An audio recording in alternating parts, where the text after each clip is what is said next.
So, Roland, can you switch off your mic for one moment just to get rid of the microphoning?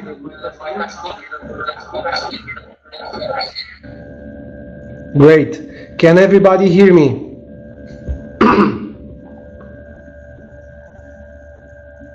Good.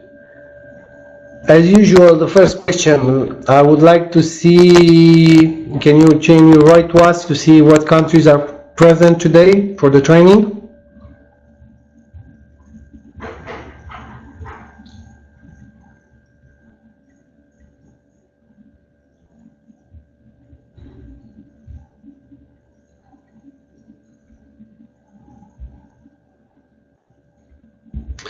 So you see, Roland, it's quite spread. I would say we have 3 continents almost. So, good morning to all of you, or good day, depends on the time frame where you are. This is the second day of online trainings. We are going to go a little bit deeper into the elements regarding the thermal comfort. I'm not going to speak too much today because I'm going to leave the floor to Roland. Roland is an architect. He is in Mannheim in Germany. He is an architect specialized in energy efficient design, in Passivhaus, as well as in having several projects realized in multi-comfort house standard. And he is going to about the philosophy of why to care about energy efficiency, about the standard means of achieving it in a moderate climate, let's say, but also about the challenges of achieving it in a much harsher climate as the one that we are discussing today in Dubai. Furthermore, perhaps the most important piece of information, Roland is one of the international jury members. So for those of you who will win their national stages and will be present in the international event, at least you will know already one jury member, which is Roland, and he has been together with us since some years now, so he's quite well aware of the different perspective that appear in that. So, without no further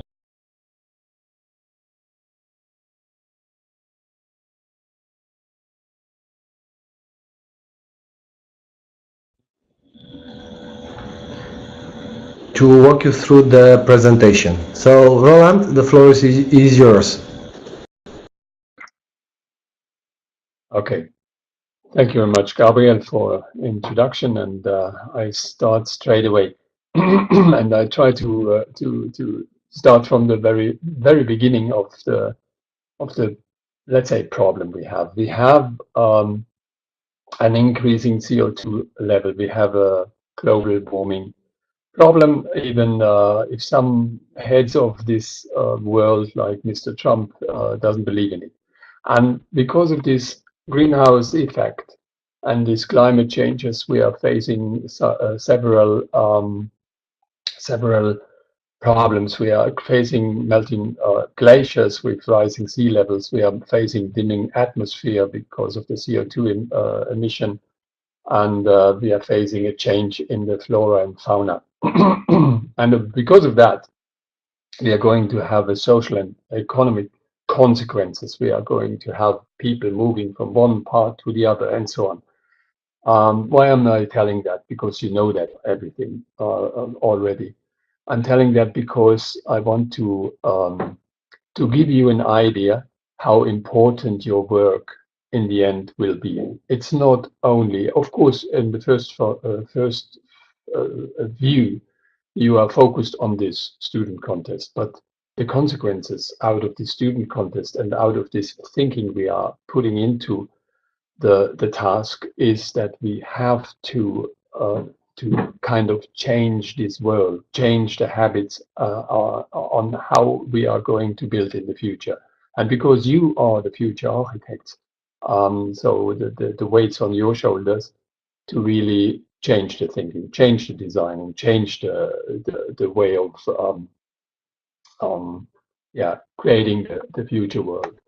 And you will be facing, once you are in stepping from the level of student into the level of a practice architect, you will be facing a lot of clients. They will come up and tell you, well, this is too expensive, it's not paying off in a short period of time, I don't believe in it, and all this crap. And I want you to be strong enough to have the arguments.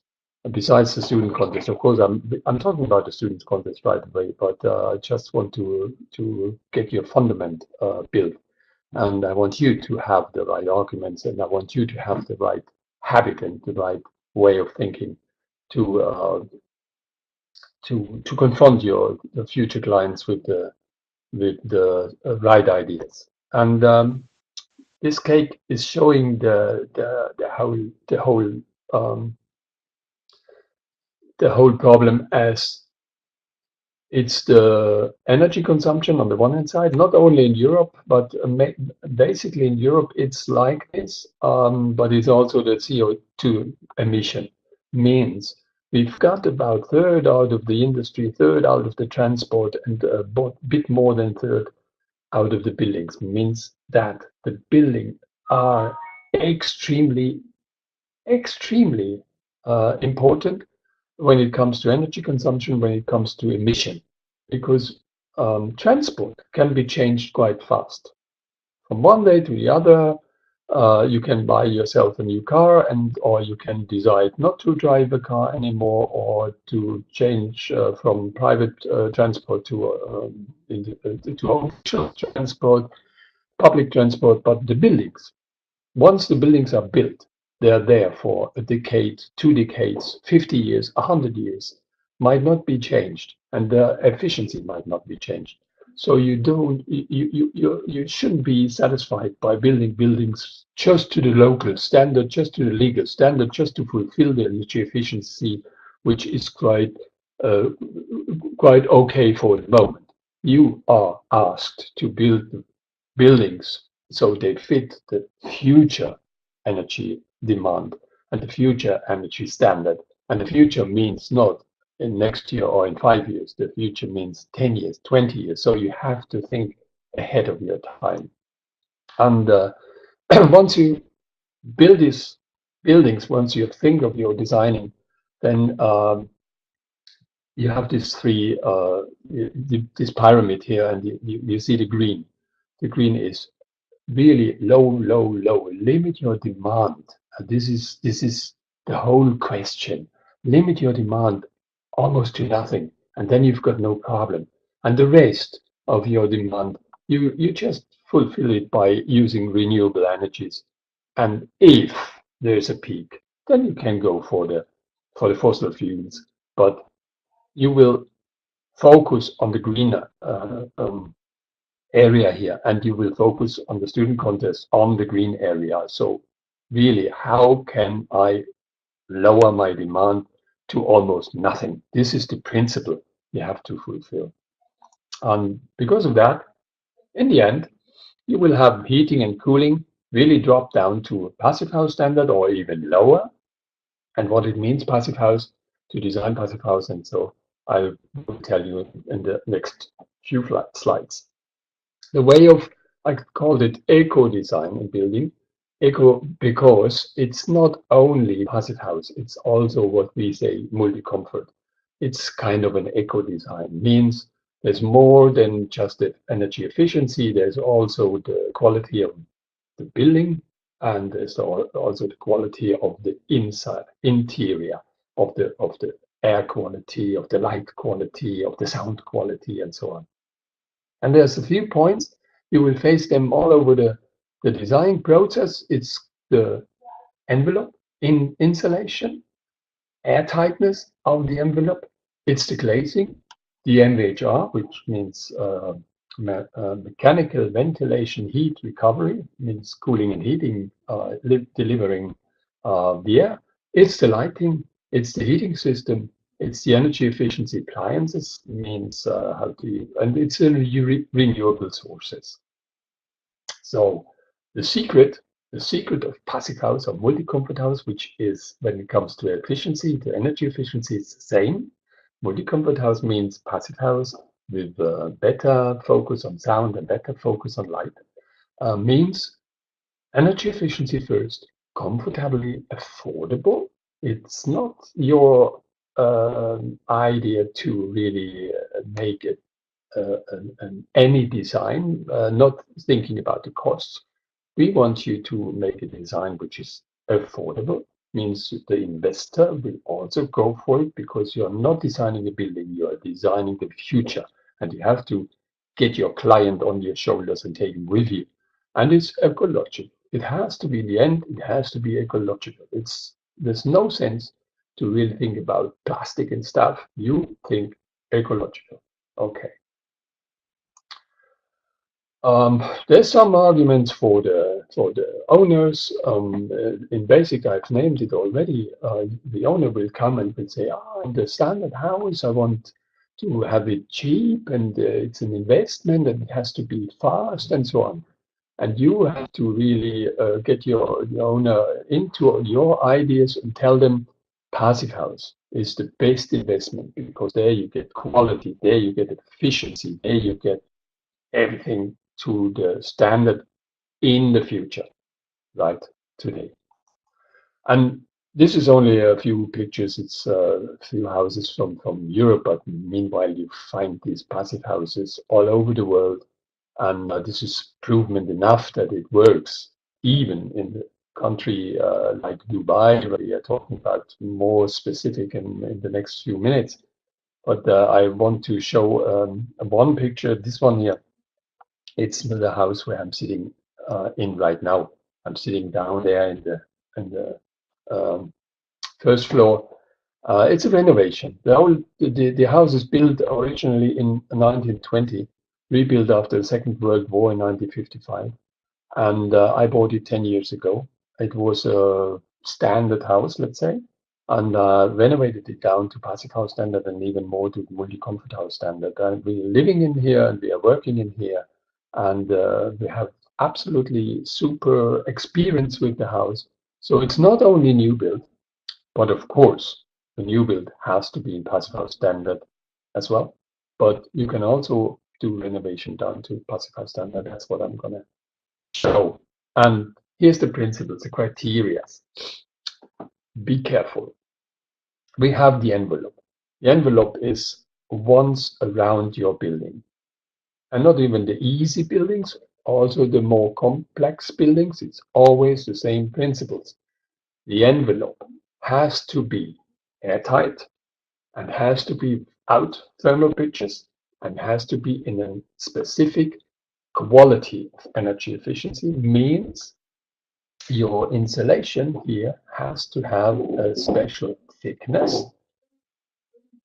in order to work against overheating as well as cooling, of course, inside. But because we are talking about Dubai, the heating is not relevant, it's the cooling. So it is important against the heat, very important. And you want to have this, this envelope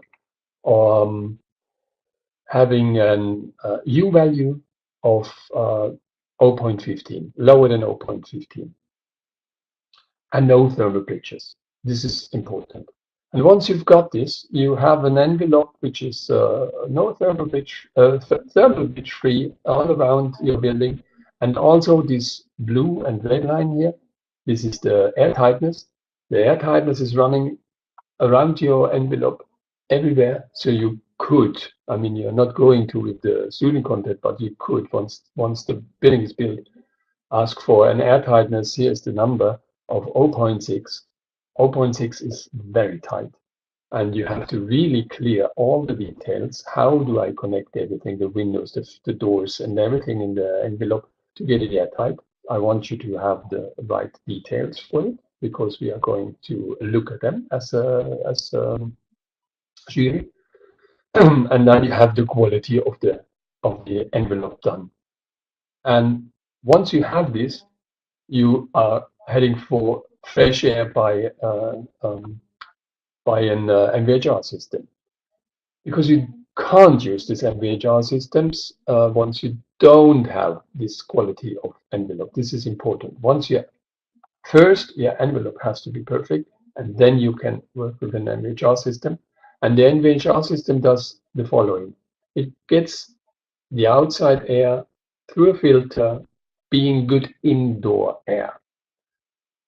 And the energy which is inside, even the cold or the warmth, but in Dubai, they're talking about the cold energy goes outside, passing this air exchanger, getting outside, and the fresh air comes inside and takes the temperature of the air exchanger.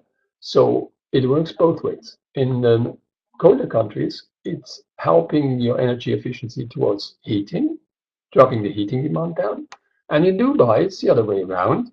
It's dropping down the cooling demand, because once your air inside the building is cool, once this air is perfect, let's say 22 degrees, your air exchanger here helps the hot air from the outside cool down before it gets into the building. Very important. And then you see these red triangles here, which is meant like the sun, the heating from the sun in Dubai. Another extremely important thing. You don't want to have this heat inside because there's heat enough. So you want to have shading. Talking about that in more specific way a bit later. But the principle is you need the sun in the colder areas, in moderate areas, but in the hot areas like Dubai, you don't want to have the sun inside. And you have to have a design principle for keeping this facing these outside faces shaded. So 10 points you have to remember. Here are they. Take it like a checklist. Thermal insulation first. No cold bridges. Airtightness. This is the envelope. Triple glazing, of course, also part of the envelope, triple glazing. And then inside, air ventilation, heat recovery, internal gains have to be calculated because they're heating up the rooms. External gains, in your situation, Dubai, you don't want to have these external gains. Means very important external shading, and then you will end up with point 10, low heat and cooling demand. So let's look at it. And to give you an impression, because we architects, we don't like to have too much written parts, we want to have pictures. I can give you some pictures for the single points. Thermal insulation, this is my building where I'm sitting in. You see it's covered completely with mineral wool, also the roof, also the basement ceiling, everything is tightly covered. So insulation, no cold bridges means here the basement walls are also insulated. Even the attachment to the windows are perfectly insulated. Every little spot, like here was a little gap between the mineral and the APAs, which came with the frame of the window. We took some foam inside, so no cold bridges means no cold bridges. You have to think about all the details. How do they get together? And you have to think about the solutions, how to really get it cold bridge free. Then you measure your airtightness, because if you don't have an airtight envelope, it can have a super U value. You will end up with still using a lot of energy, because the airtightness, if there's leaks, then you are losing a lot. So you do a blower door test. In your situation, as only making a design for the student contest, you will not have the possibility and the chance to make an airtight test. But because you think about the airtightness, you will end up with a design, with a building which could have achieved the air tightness which is asked for Passivhaus, which is 0.6. But you see, all the piping and everything which goes through, let's say here, airtight foil has to be glued in a special way and so on. Yeah? So I want you in your design to show some details where you really show, okay, I have thought about the air tightness and then have designed solutions for it. Triple glazing is standard. Triple glazing is also needed to keep the cool out, the hot outside, cool inside. Same then the other countries the other way. So you want to have insulated frames with triple glazing and then a U value of at least 0.8 for the whole system. Ventilation system, very easy thing. It's a box half as the size of a refrigerator, and this box has got 4 pipes, a dimension between 20 and 25 centimeters, depends on the size of your building. 2 pipes go out of the building and 2 pipes go inside the building. And there's filters inside, so you have to have a free space in front of the box so you can reach it, but it's easy, but you have to think about it. How do I run my insulation, my ventilation system? So the next one's inside is the heat exchanger. It's an old product here, but looks the same even in the modern ones. Here's a filter, and here's 2 ventilators. That's all. So this absolutely easy working, but the result is that you have you exchanged heat and you cleaned, because of the filter, you cleaned air inside the building.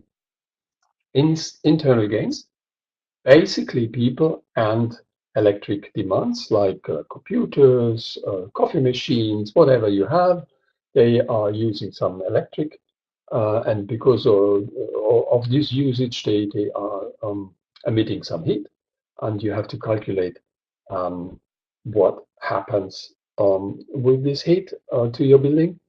You do that with the PHPP or the similar product from Saint-Gobain. But it's important that you have results which are below 15 kilowatts in the air. And external gains. We, in Europe, we need the external gains in the winter to heat the building. In this task, we are talking about the next spot on the world, Dubai. We are not we don't need any external gains. We don't want this external gains. We need shading. Shading can be a challenge for the design process. Can be done in different ways. The principle, you need some shading, and I will show you some details on how you probably can do that. And the most important thing, heating and cooling demand. In Dubai, we are talking about cooling demand below 15 kilowatts per square meter per year, which is extremely low. And I want you to really think about it, and I want to really prove it with the calculation system. So, as I said on the first 2 slides, why are we going to do that? Why are we designing buildings which are performing in the numbers I just showed, which are extreme? We have to, because the postulation of the climate scientists tell us in the future we are not allowed to emit more than maximum of 3 tons CO2 per person and year. And 3 tons might sound even heavy, because if you imagine 3 tons, Jesus Christ, a car weighs not even 1 ton, and now you've got 3 tons, and you might think, oh, this is a lot. It is not. And our buildings are 40% of our emission, so this is a big challenge, a big chance to lower our emission. And I got this this list. Sorry for the unsharpness of the list, but I can tell This is the top 30 on CO2 emission. It means not the best, but the worst. The worst on the world is Qatar, and on place number 6, there's the Emirates, and there's Dubai. And here you can see the emission. It turned from 1990, 26 instead of 3, up to 2012 to 33, which is 11 times of the emission which is allowed to emit per person. That means every person living, working in Dubai right now are emitting 11 times more than allowed. That means the building sector, the future building sector in Dubai has to change completely. We need buildings which are their cooling demand is lower, much lower than all the buildings which are built up today in this area. And this is the challenge, and this is an extreme challenge, and this is an extreme interesting challenge, especially because you are the students, the architects of the future. The growth of the population in Dubai is also extreme.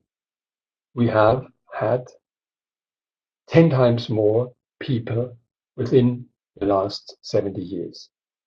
And the tendency is the growth goes on. There's a lot of people, and because of that, the CO2 emission will grow further.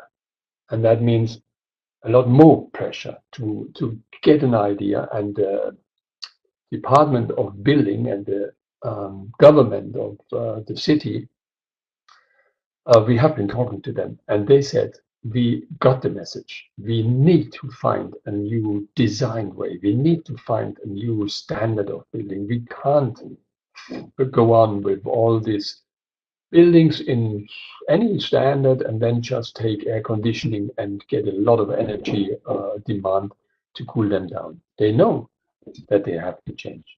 And you are asked to give them an idea how to do it. Well, there's another dramatic thing is that this is in German, sorry for that, but I didn't find it in English, but I found the sheet still very interesting. It basically shows that the energy demand, here is the energy demand, and Energieverbrauch in German, which means end energy demand, is rising. You see the last 15 years from 23,000 to 48,000, and it's expected to be doubled within the next 7 years, which means something around 80 or 90 or 100,000. So then the energy demand is that incredibly huge that you have to focus. What you are doing is not designing just a nice building. What you are doing is telling these people how to survive if they want to live further in the next few years in that harsh, extreme climate, how to design the new way of living. And of course, you know, or you should know already where we are. We are here, the red country, this is the Alps, and Dubai is. You are asked to design the new standard of living, the new standard of energy efficient building in this area. And this is not a normal student story, contest story. It's the extremest student contest story we've ever faced. And I'm lucky that so many people are interested to really give us an answer, to really find a solution, and be strong and really work it through because it's more than designing just a nice building. We have climate zones, and here are Dubai, And you see, we are facing every big challenge you can face. It's heat and it's humidity, and both is really extreme and both is really critical. So the principle is, if you have a moderate and cold climate, you make a nice envelope, you make a triple glazing, you looked at your external gains can be used in the building, you are calculating your indoor gains, and you have the heat exchanger. You don't need conventional heating because your Passivhaus principle, this here, the Passivhaus principle works. And if you've got more hot climate, then you still want to have a good envelope, but insulation is not as important anymore. Your glazing must be in a good condition, but you see, you're facing the challenge of keeping the external gains outside, means shading. So shading. You want to have night cooling. This is only in hot. I can tell you right now, your night cooling will not work the most time of the year in Dubai. It will work in a few months. So you think about night cooling, but it's not the main topic. But basically, in a hot climate, you want to have the night cooling. So in the morning, 4 o'clock, or whenever the coldest time of the day will happen, you can open the building and get a night cooling more than your MVHR system can deliver. But you want to have the MVHR system, and what you don't want to have air conditioning, because air conditioning, like it's standard right now in Dubai, does need a lot of energy, does need a lot of demand, a lot of coal, a lot of oil burning, a lot of emission, so you don't want to have that. So Passivhaus building is rather a method than a building style. This is, well, the topic of this text. I'm not going to read this text to you because you can read it yourself. You will get this presentation delivered on the website, so then you can read it, and it's explaining a bit more what it comes down to if you are really thinking about energy efficient design. So Passivhaus in hot, humid climates. This is what your topic is. Dubai. In Dubai, hot summer with temperature up to 45 degrees requires good heat protection and light surfaces. Means you do have to have a good focus on your outside shading, and you are asked to have light surfaces, no dark surfaces, because the heat has to be reflected. This is one of your basic principles. Heating is never needed, never, all year round. No heating is needed. Triple solar protected glazing will minimize the solar loads, of course, ideally in combination with immovable shades. You can think about movable shades, but it's not necessary. If you are thinking about shading, which is there as a design tool, constantly immovable, it will be fine.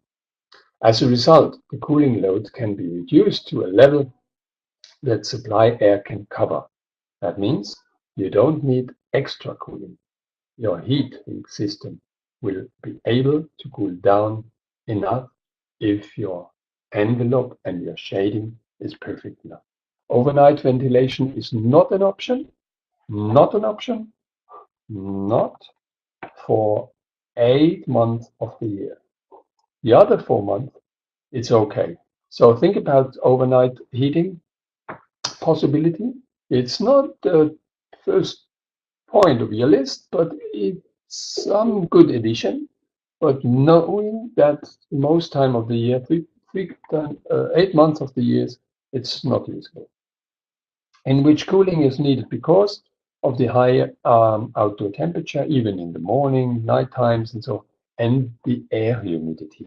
It's not even the temperature; it's the humidity. The humidity doesn't bring comfortable climate on the inside. but can be helpful in the winter. In the wintertime, the humidity also is quite high, but the temperature is okay, so the nighttime cooling will work. Okay? So what do we have next? We have the temperature. You see, we have extreme temperatures above 30 degrees in a few times of the year, and the average is quite high. There's the summer temperature. Summer temperatures up to 45 degrees is not an exception, it's the rule. And we have the humidity. Humidity is extreme. All year round, we have high humidity. I want you to just focus this sheets because you need it for your calculation, the energy calculation. So Dubai reference Passivhaus. They have built one Passivhaus already in Dubai, or even more, but I only know one. And this is what they did. So you can more or less take these numbers and put it into your design, and you will be fine. It's 25 centimeters wall insulation, 20 centimeters roof insulation, 15 ceiling to the basement. Absorption coefficient external wall 0.15 means light colors. And you see all the other numbers, and you will take them for your design. So the outdoor temperature and humidity, that is from here to there is where your Passivhaus has to work, because otherwise you would have the temperature rising up here or the humidity rising up here. So what you need is the heat recovery, MVHR, and the dehumidification. You definitely need to get this humid climate out. Temperature brigding for the lightweight wall and unshaded west facade wall, because the Passivhaus, which is built in Dubai, is a light weight construction, and you see the results here. You get to these sheets closer if you want to. It's just to give you an idea, and you find you get closer informations to this built Passivhaus in Dubai on the website of the Passivhaus Institute.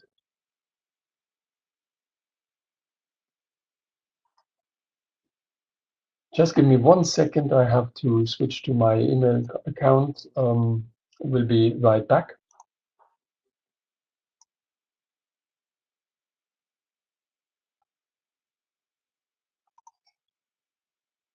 So I'm back again.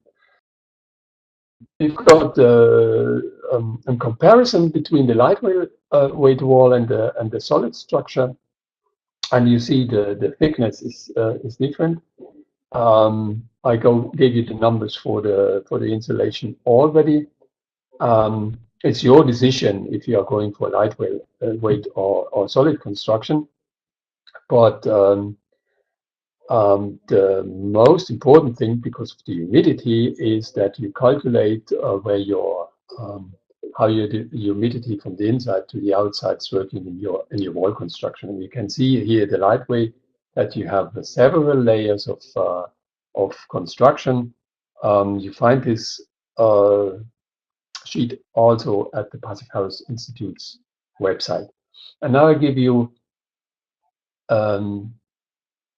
idea how some of the solutions so far were by other designers. In this case, it's Foster's partner from London. In Masdar city, they tried to get these challenges solved. Masdar city is in Abu Dhabi. It's not far from Dubai. The building started in 2008. the master plan and some of the construction planning was done by Foster's partner.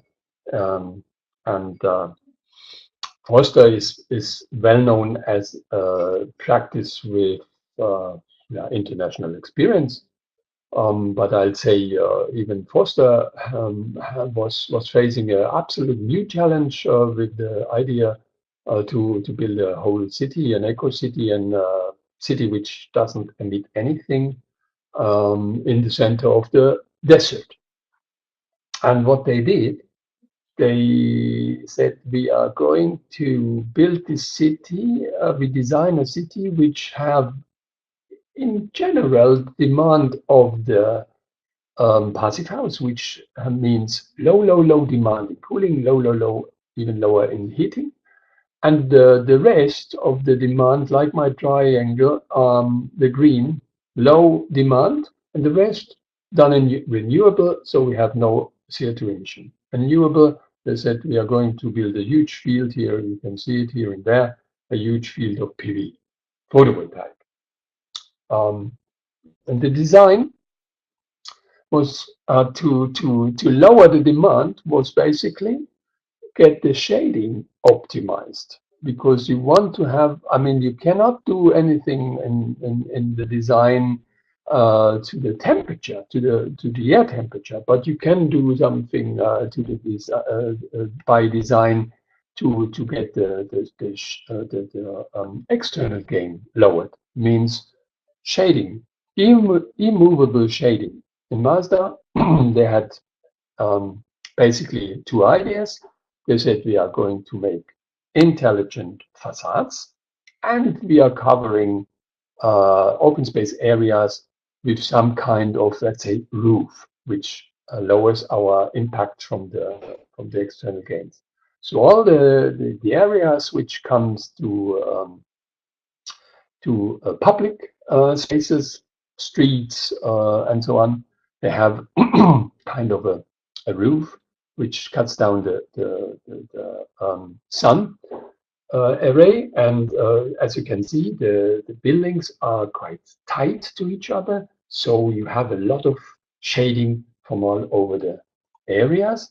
And also the facades, they are done in a way so so they have a two-layer of facade. They have the shaded, immovable shading, and they have the actual facade of the building for living and so on.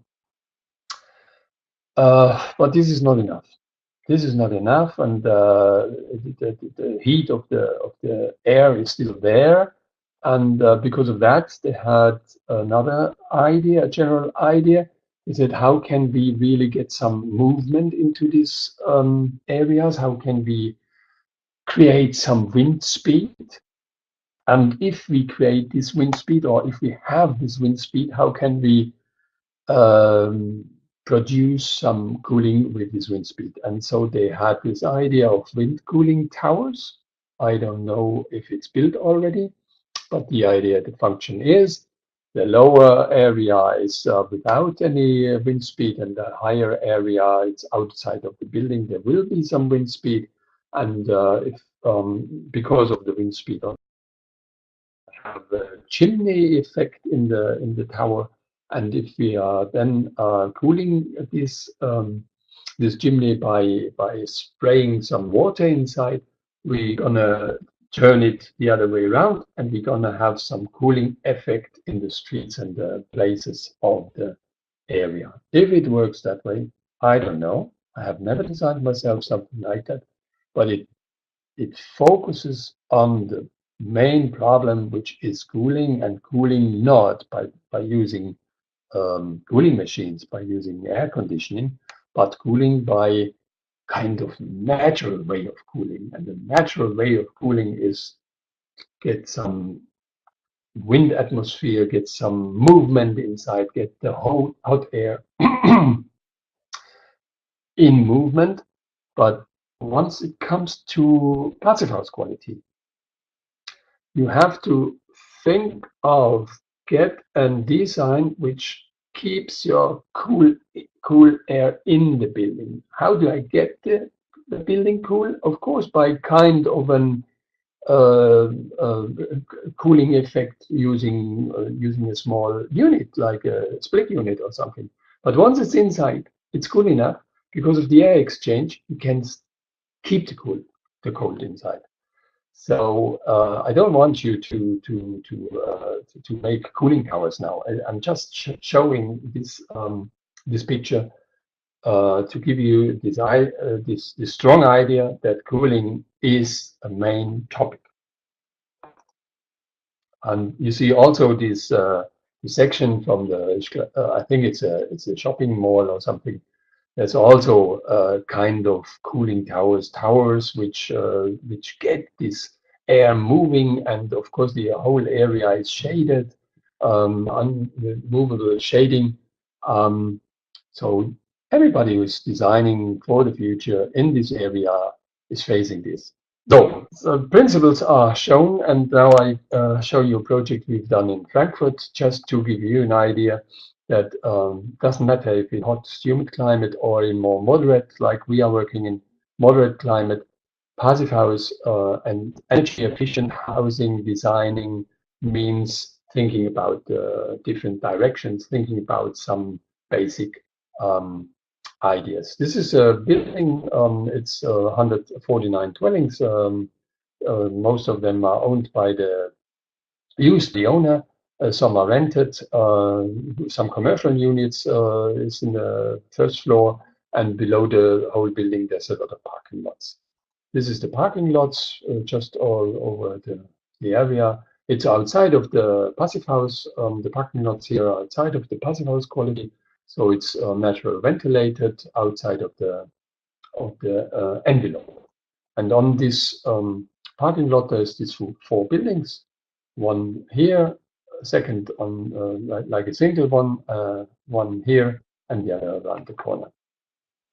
And I show you the different views, and you'll see, even if it's the same houses, they will look different. Why? Because of the energy efficiency. So this is the first view, hang on. First view, here. 5 stories, they're all the same height, all the same situation. Commercial units, ground floor, living units, upper floors. And you see, here's normal facade with normal format of glazing. Okay, here in the staircases, there's a bit of more glazing, but basically it's not that open. It's open enough to have the good lighting conditioning in the dwellings itself, in the rooms. But compared to the direction, because go back again, it's the north side. Here you see north. It's the north west side. Because of the direction, it's more close. Go to the to the east side. East side, similar, because the solar gains, which we are really wanting to get them. Solar gains in the northeast and the northwest is quite low, so the importance to the size of the windows are not that much. Hang on, here we go. This is the south, south side, and you see south side. Oops, sorry. Here, south side is totally different. South side, we've got big windows. Every room, every dwelling has big windows. Why? Because we want the solar gains. And then you see we've got these balconies, and you see the situation in the summer. The shading is just reaching the windows, because we didn't want to have outside shading on movables, but we want in the summertime no solar gains on the south side, because we would have an overheating problem. And so we made the design of the balconies exactly so the situation in the summertime is covered glazing. In the winter time, I've got no picture now, but I could tell the lowered sun angle is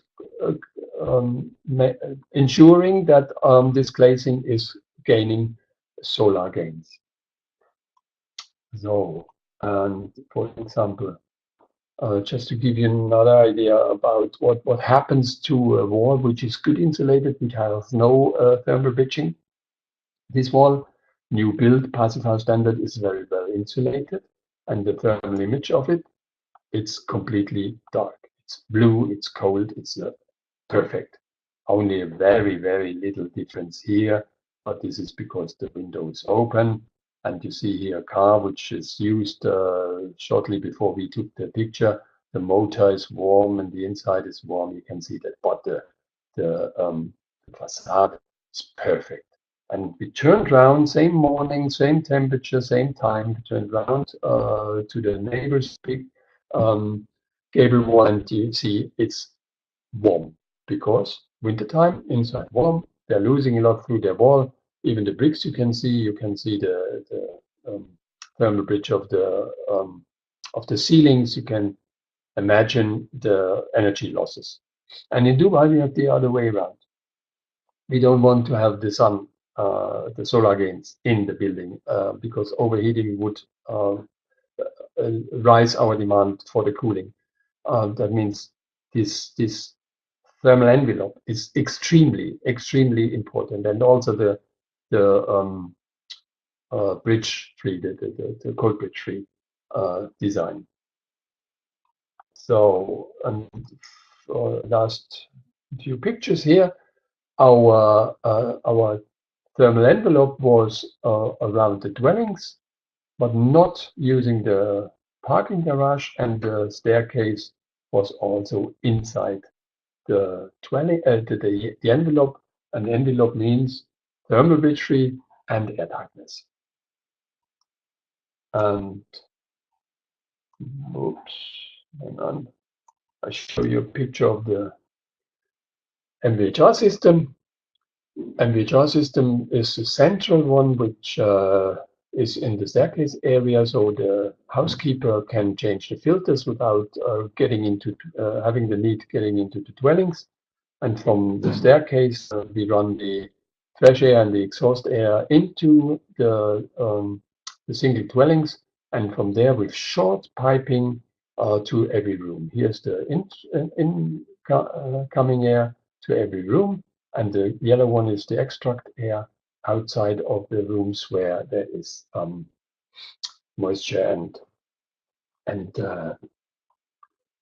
used air, which means kitchen, bath, shower. There we extract the air. It's the same as you have to do it. So this is what I want to show you. A last picture from the inside. Here you see the south, and the whole area here you see more northeast. Completely different facade, not only because we like to have a different design, but because of the energy efficiency. This one has no problem with the sun. This one and this one has a lot of problem in the summertime with the sun, and that's why we have completely different facades. So this was it from my side. I'm here for another time, so you can have some questions, ask them. You can also send emails to Gabriel or me later. You will get your answers. And of course, we are wishing lots of fun by designing the future building solution in the most challenging part of the world, which is Dubai. Thank you.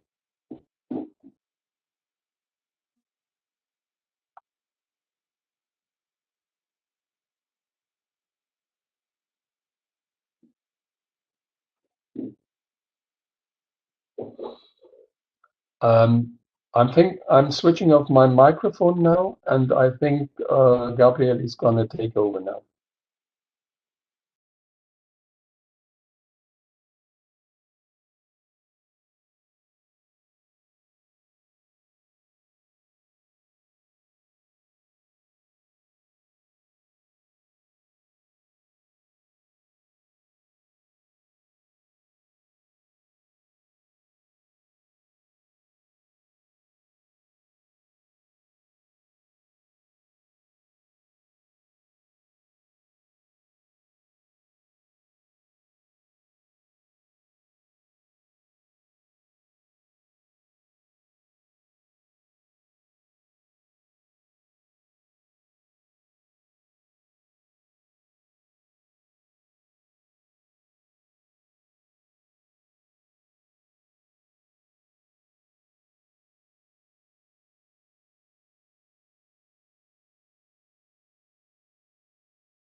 Okay, Ilian, Gabriel just asked me if you can set him up as a presenter.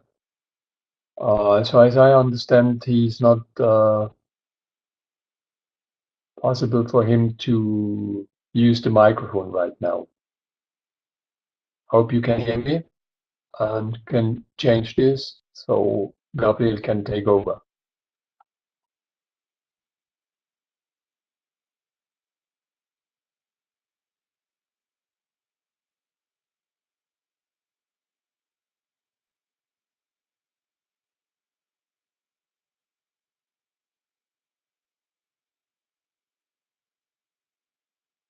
No, I can't hear you, Gabriel.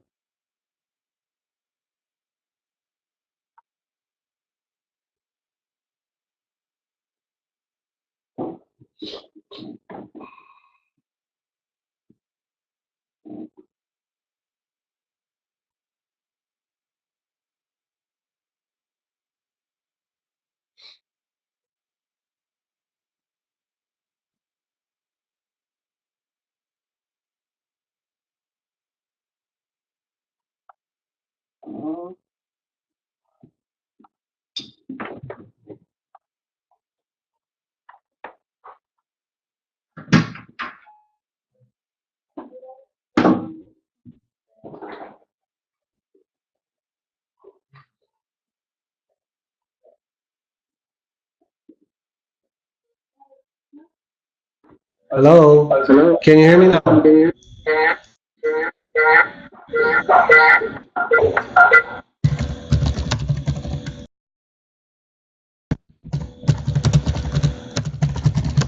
Okay, so now I think you can hear me. Let's take them one by one. Okay, great. So first of all, thank you for the presentation, Roland. I will get to questions. I will answer to your questions right away. We'll take them first step by step. Voice is clear. Okay, super. So, first thing, we will upload all these trainings. They will be available online and they will be available also on the website of the competition. So this you will get, it will take maybe 1 day, 2 days to prepare everything and then we'll put it online. Then this is the first part of the training. So there are some key messages that I would like to give to you. So the training based on the Passivhaus principles is to provide you with the philosophy of how to go further. Yeah? If you check the criteria that we have set up for you, and I will open them right away. So, task. You should check the criteria from the contest task within the discussions that we had with the teachers, with Dubai municipality and with the representatives from Dubai. We put everything together in such a way that, let's say, although it's still a big challenge, and I will emphasize a little bit on that, the criteria are slightly easier in the sense that you can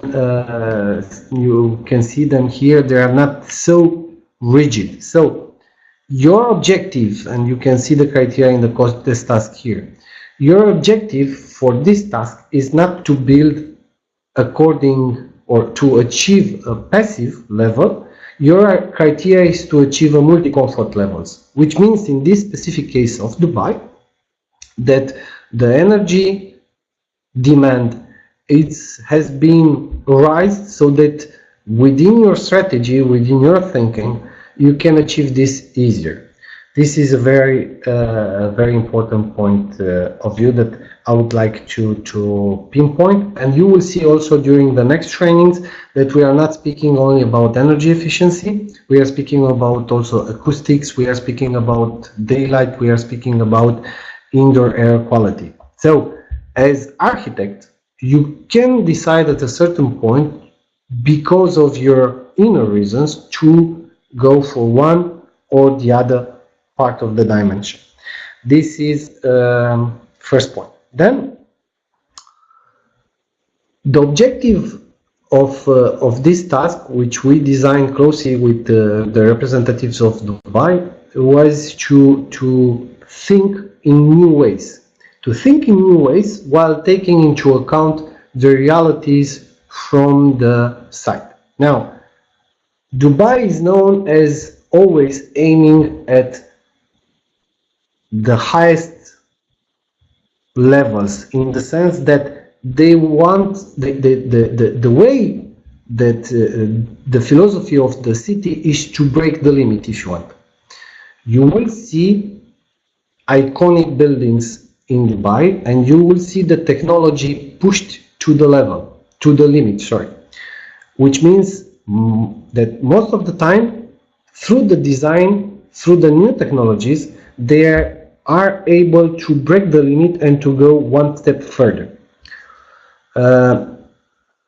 As you've seen also in the presentation yesterday, the structure of the income in Dubai is not linked, as you may know, or you may think, towards oil, but it's more linked to commerce and more linked to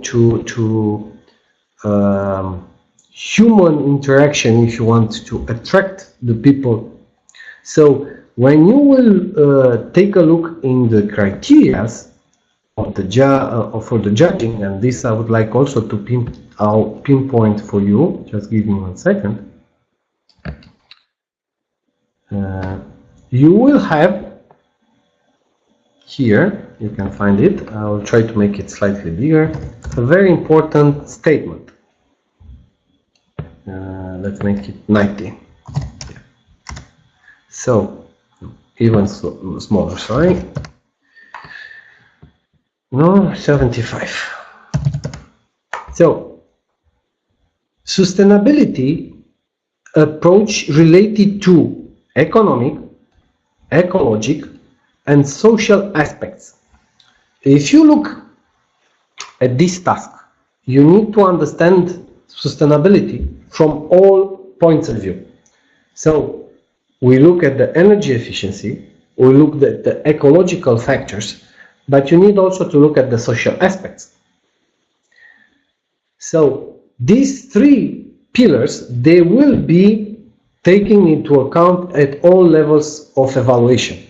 And this is a statement from Dubai municipality.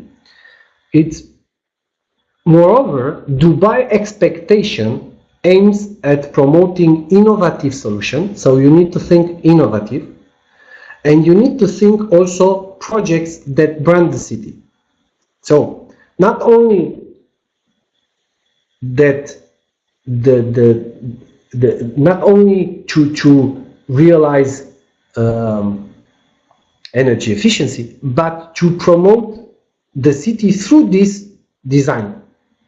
This is something that you have to embed, and to understand this through, again, when you speak sustainability, you don't look only at one pillar. You need to look at all three pillars. So on one hand, we need to provide that design that responds to the needs of the people, but also to provide that design that responds to the needs, specific needs of Dubai.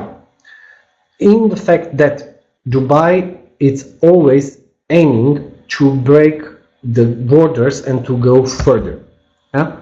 This is something that you will find very clear stated, not only in the task as such, but also within the teacher's proceeding. So the combination between the harsh climate and the aiming for reaching new levels in terms of sustainability has to merge together with that specific architecture that can brand and can bring iconic projects to Dubai. Do I make myself clear?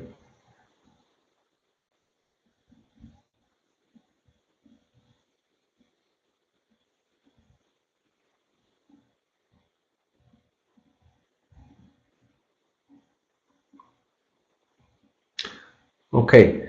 For the students coming from the region of Middle East, this will be an idea which is easier to grasp. For the students coming from Europe, West, East, Central, Russia, it's a switch of idea that you need to try to think and to put yourself in the shoes of those that need to.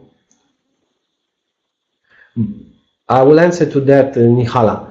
That need to design this, and we, or your objective would be to give them tools to bring and to be able to design the future buildings in Dubai while keeping that economical dimension which we were speaking about, which means that you need to build and to support through these buildings also the economical activity, if you want. The economical activity, for example, by attracting tourists, or by making, in this case, the side across or along the creek, such a marvelous image, such an iconic image or design, that people that are going, or people around the world, will say, okay, I want to go to Dubai, and I want to visit the cultural village. Yeah? If I were you, and I'm not saying this would be, but my objective, if I would be an architect, would be to design that building and that structure that allows me to say, or will make people say, okay, I want to go and see this part of Dubai which is called the cultural village, because there are the most astonishing buildings I ever heard about, not only from a single dimension, but from all dimensions, from sustainability point of view, from comfort point of view, from image point of view, from feeling point of view. And maybe along the way you can find that design that allows me to walk through there. Maybe some of you will have this idea, even during those three rush month of with the highest temperature. That would be commenting and giving you an idea. So please make sure that you read the task also very well, and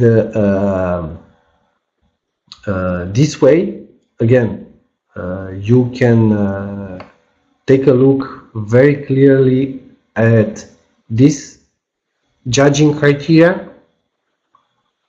And as you can see, architecture is part of it, technical criteria is part of it, details and product usage, and try to answer to the best of your abilities to this, while thinking, or while taking a step back and trying to put yourself in the shoes of a developer in Dubai, of a person which is in Dubai municipality and tries to foresee the future of this city, not only now, but within the next 20, 40, 50 years. Yeah? You need to think of both, or all three, four, I would say, these issues when you design. That would be for my side. Any other questions?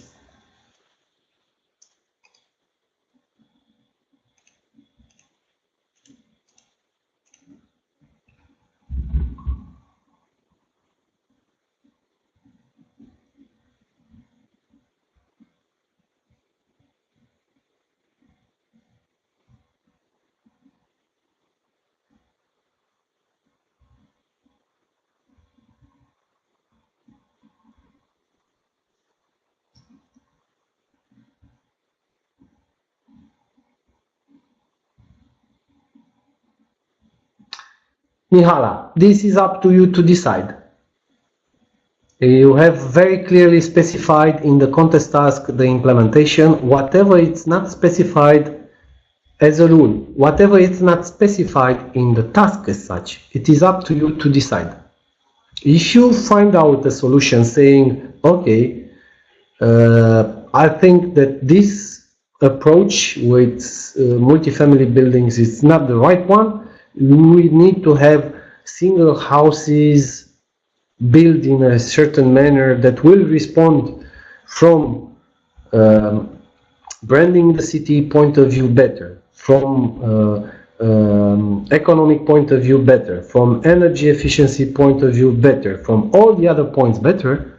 As always in any contest, there is the freedom to go and to say, okay, my vision is this. And there were cases in which the vision that won was not necessarily what was specified as such in the brief. So again, you have all the freedom in the world to go, as long as you justify your decisions. Moreover, this is not to say that the jury will like it or dislike it. I don't know. It's a jury which is composed of different persons in terms of technical background, of culture, of experiences. So it would be hard for me to tell you anything about this. But again, it is up to you to say, okay, I want to go this way or that way.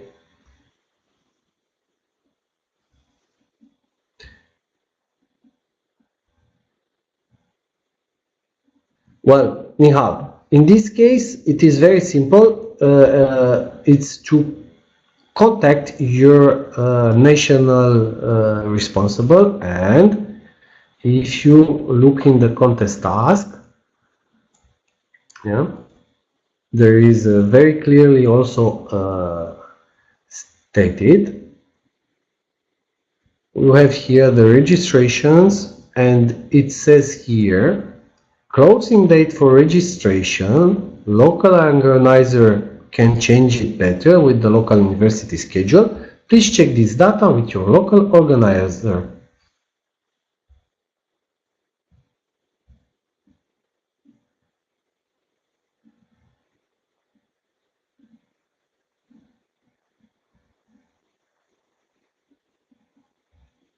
You're welcome. Any other questions?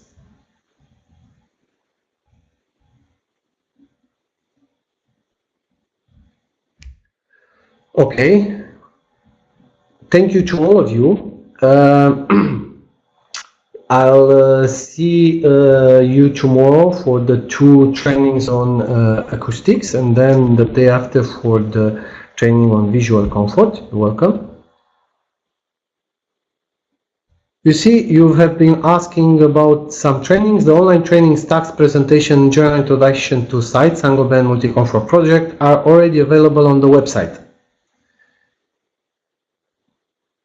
I will make a training next week also for the multi-comfort house designer, which is a tool that you can use, and it's available by Saint-Gobain. But again, it is the spirit of the design and not the calculation as such. Hakimov, we need to show the construction and elements of our project. Well, again, to take them step by step, if I'm taking a look at the requirement, it is specifying here that residential function will be provided only for one building, floor, elevation, section, roof, external walls, and so on. Attention should be accorded to thermal acoustic bridges, other details as seen fit by the participants. So, I think this answered to your question, Hakimov. What is the setback from the beach. You're welcome, Hakimov.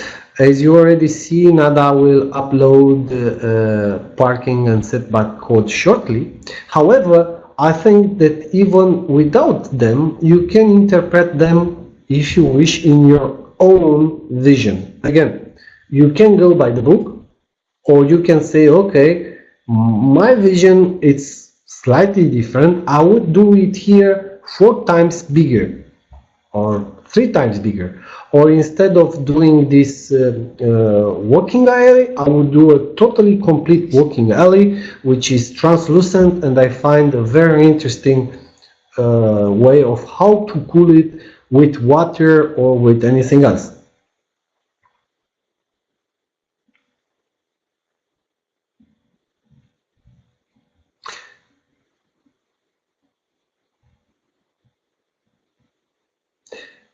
Dietmar, the building height, it is specified in the contest task very clearly.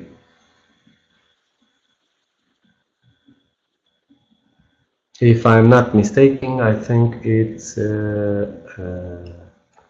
specified right about.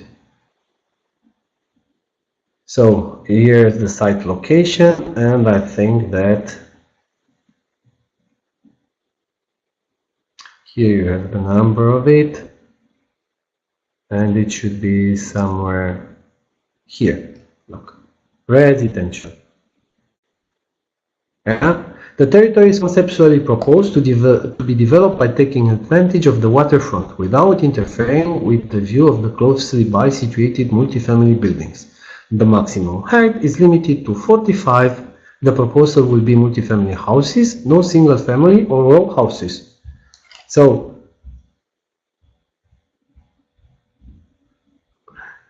I just answered to that question prior, Hakimov. You can do whatever you decide to do as long as you justify it and you do not expect that the jury like it. It is still an architectural contest. It's a contest of ideas and design based on some real calculation, real feeling, but you can go for it. GFA, Yasser, it is specified in the frequently asked questions. What it means is gross floor in the website.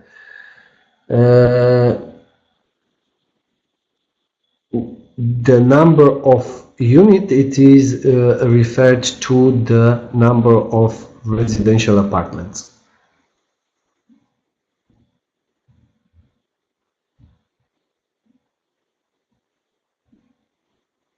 No worries. So guys, I think if you have further questions, we can take them maybe also tomorrow. I'll try to take the answers and realize also a frequently asked question.